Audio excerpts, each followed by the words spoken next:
जोशीमठ के दो होटल मलारी और माउंट व्यू कैसे गिराए जाएंगे, उसको लेकर पुलिस और एसडीआरएफ अभी रणनीति बना रही है।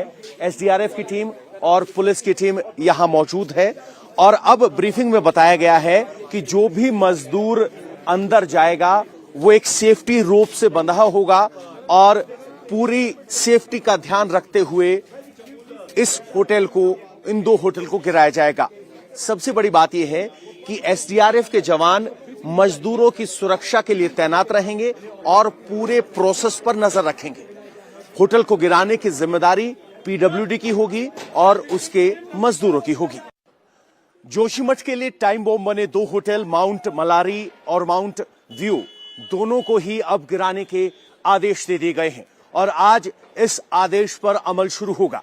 ये दोनों होटल हैं, इनको गिराने के लिए एक बाकायदा योजना बनाई गई है जिसके लिए सीबीआरआई यानी सेंट्रल बिल्डिंग रिसर्च इंस्टीट्यूट के लोग यहां आए थे जिन्होंने पूरा प्लान बनाया है। आपको बता दें कि ये होटल एक साथ नहीं गिराए जाएंगे बल्कि ये 17 साल से प्रोविजन स्टोर चला रहे थे और हर दिन 8 से 9 हजार का बिजनेस करते थे। अचानक से ये दोगुना हो गया। जानना चाहते हो कैसे? तो फ्रीडम ऐप को अभी डाउनलोड करें। मैनुअल लेबर के जरिए एक एक मंजिल दर मंदिर गिराए जाएंगे। गिराने से पहले यहां पर मलबा इधर उधर ना फैलो, उसको सीमित रखने के लिए यहां बांस बल्ली पहुंचने लगे हैं और ये पीडब्ल्यूडी के कर्मचारी हैं जो इस होटल को गिराने की कार्रवाई में होंगे। सर, ये बांस बल्ली इसी होटल को गिराने के लिए लाए जा रहे हैं? हाँ जी, तो ये वो बांस बल्लियां हैं जो एक क्लैडिंग की जाएगी चारों तरफ ताकि ईंट दर ईंट इस होटल को गिराया जाए। इस होटल के पीछे लगभग 20 से 25 ऐसे मकान हैं जो सीधे इस होटल की जद में हैं। उनको बचाना सबसे बड़ी प्राथमिकता है और इसीलिए सीबीआरआई की मदद ली गई है कि कैसे इस होटल को सुरक्षित तरीके से तोड़ा जा सकता है। ये इकलौता माउंट व्यू होटल नहीं है, लगातार नीचे जाएंगे आप, माउंट व्यू होटल नहीं है, नीचे जाएंगे तो दूसरा होटल मलारी है, उसको भी गिराने के आदेश हुए हैं और गिराया जा रहा है। एसडीआरएफ की टीम मौके पर तैनात है। एसडीआरएफ की भूमिका यह है कि पीडब्ल्यूडी के जो भी कर्मचारी जाएंगे वो सब उनकी सुरक्षा सुनिश्चित करेंगे। ये विद्युत विभाग है जिनके गाड़ी पर आप पोल देख सकते हैं। ये वो पोल उस इलाके में लगाए जा रहे हैं जहां लोगों को शिफ्ट करना है।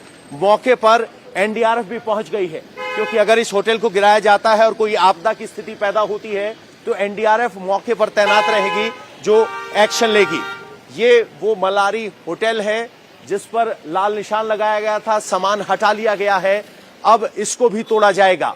तो कुल मिलाकर अभी प्रशासन के सामने सबसे बड़ी चुनौती ये है कि इन्हें सुरक्षित तरीके से कैसे तोड़ा जाए।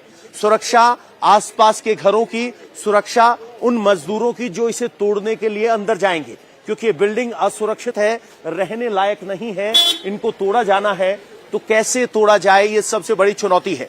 हमें बताया गया है कि इन्हें मंजिल दर मंजिल तोड़ा जाएगा और इसके लिए मैनुअल लेबर का इस्तेमाल किया जाएगा। यहां अगर आप आएंगे तो होटल के मालिक यहां पर दिखाई दे रहे हैं। अब इनसे पूछ लेते हैं कि क्या इन्हें कोई आदेश दिया गया है। सर, क्या आ गए लोग? तो ये होटल है आपका है जी, तो क्या इसको तोड़ने का कोई नोटिस मिला है आपको? सर सबसे पहले तो मैं जनजाति का व्यक्ति हूँ और हम लोग जो है कि यहाँ की जनजाति हैं और 4 बजे सुबह एक समाचार पत्र में आर्टिकल आता है, समाचार पत्र का आर्टिकल सोशल मीडिया में आता है। उसमें लिखा जाता है कि 9 बजे ये होटल का तोड़ने का शुरू कर दिया जाएगा तोड़ना। लेकिन हमारे सेंट्रल गवर्नमेंट, स्टेट गवर्नमेंट और यहाँ की जो एडमिनिस्ट्रेशन जो लोकल है, जिलाधिकारी से लेकर एसडीएम से लेकर, हम तो ये चाहते हैं हमें नोटिस क्यों नहीं दिया जा रहा है? सर, ये डिजास्टर एक्ट के तहत अनसेफ बिल्डिंग है जी। और इसकी वजह से बाकी पे भी खतरा है, इसलिए तोड़ी जा रही। क्या बात ये नहीं आपको नहीं कुछ गड़बड़ लगी? है। हम आई एम एग्री सर, हम ये चाहते हैं कि जनहित में तोड़ा जाए, लेकिन उसके पहले हमको नोटिस तो दिया जाना चाहिए ना। हमारी आर्थिक मूल्यांकन बिल्डिंग की होनी चाहिए ना, होटल की आर्थिक मूल्यांकन होना चाहिए। नो प्रॉब्लम, जनहित में तोड़ा जाए, कोई बात नहीं है।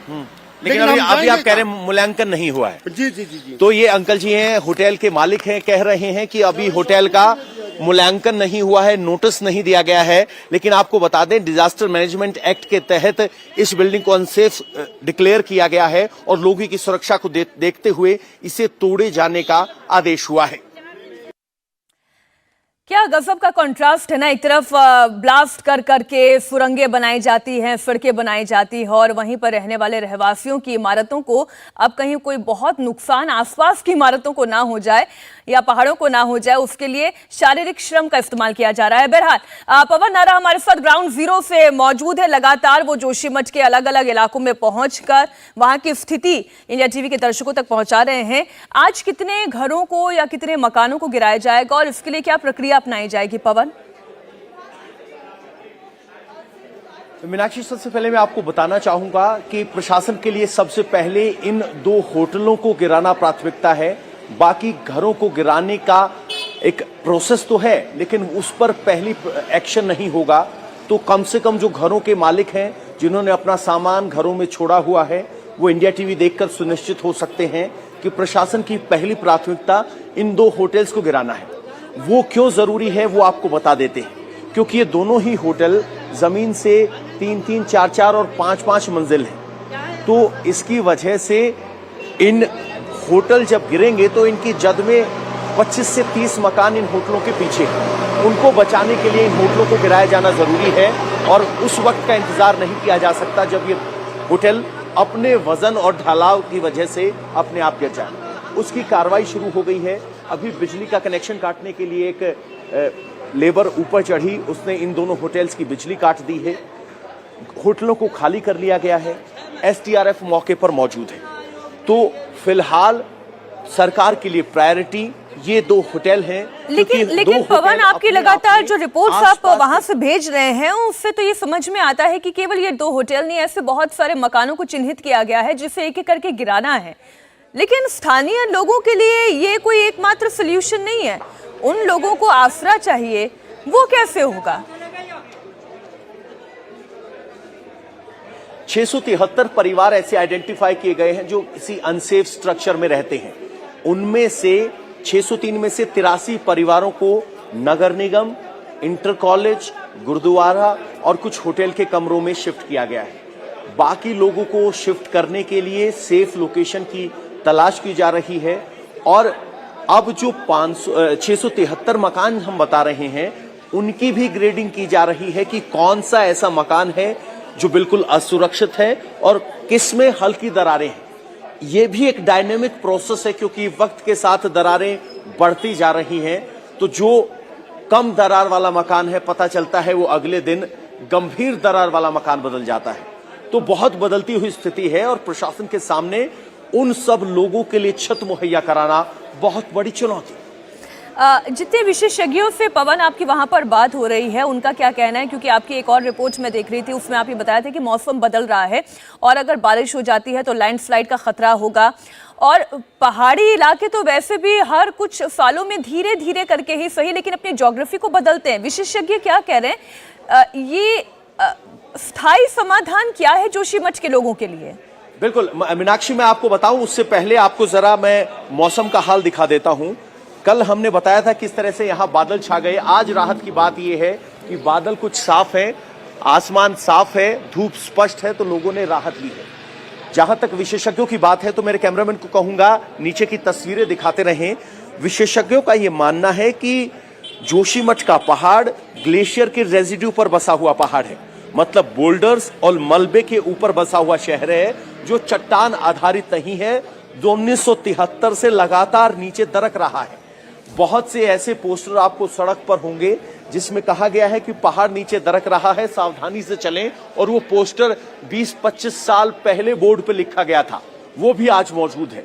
लेकिन दिक्कत परेशानी तब शुरू हुई जब दरारें आने लगी और एक हफ्ते के अंदर ऐसी स्थिति हो गई कि 673 मकान अनसेफ रह गए।